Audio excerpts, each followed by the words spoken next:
প্রিয় দেশবাসী, সবাইকে বাংলা নববর্ষ 1432-এর শুভেচ্ছা জানাচ্ছি। শুভ নববর্ষ।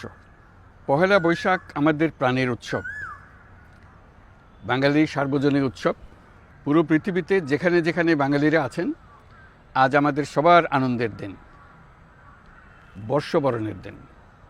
বাংলা সাল গণনা শুরু হয়েছিল কৃষিকাজের সুবিধার জন্য, ফসলি সন হিসেবে। এখনও এদেশের কৃষকরা বাংলা তারিখের হিসেবেই বীজ বোনেন, ফসল তোলেন। বাংলা নববর্ষের এক অবিচ্ছেদ্য অংশ হালখাতা।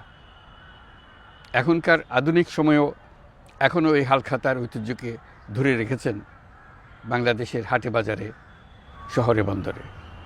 নববর্ষের বৈশাখী মেলায় বাংলাদেশের জেলায় জেলায় উদ্যোক্তারা সারা দেশে ঐতিহ্যবাহী শীতল পাটি, মাটির হাঁড়ি পাতিল, খেলনা, হাত পাখা ইত্যাদি তৈরি করে নিজেদের সৃজনশীলতাকে তুলে ধরেন এই দিনকে উপলক্ষ করে।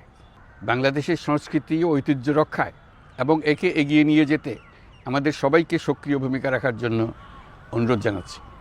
আমাদের এইসব ঐতিহ্য যেন আমাদের নিজেদের মধ্যে সীমাবদ্ধ না থাকে।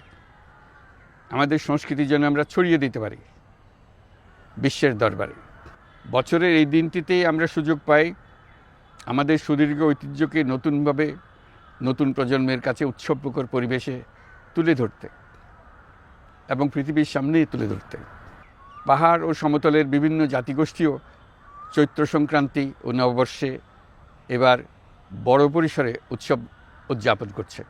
পহেলা বৈশাখ সম্প্রীতির দিন, মহামিলনের দিন, আজ সবাইকে আপন করে নেওয়ার দিন। এবারের নববর্ষ নতুন বাংলাদেশের প্রথম নববর্ষ। আসুন আমরা বিগত বছরগুলোর গ্লানি, দুঃখ, বেদনা, অসুন্দর ও অশুভকে ভুলে গিয়ে নতুন প্রত্যয়ে, নতুন উদ্যমে সামনের দিকে এগিয়ে চলুন নতুন বাংলাদেশ গড়ে তুলি।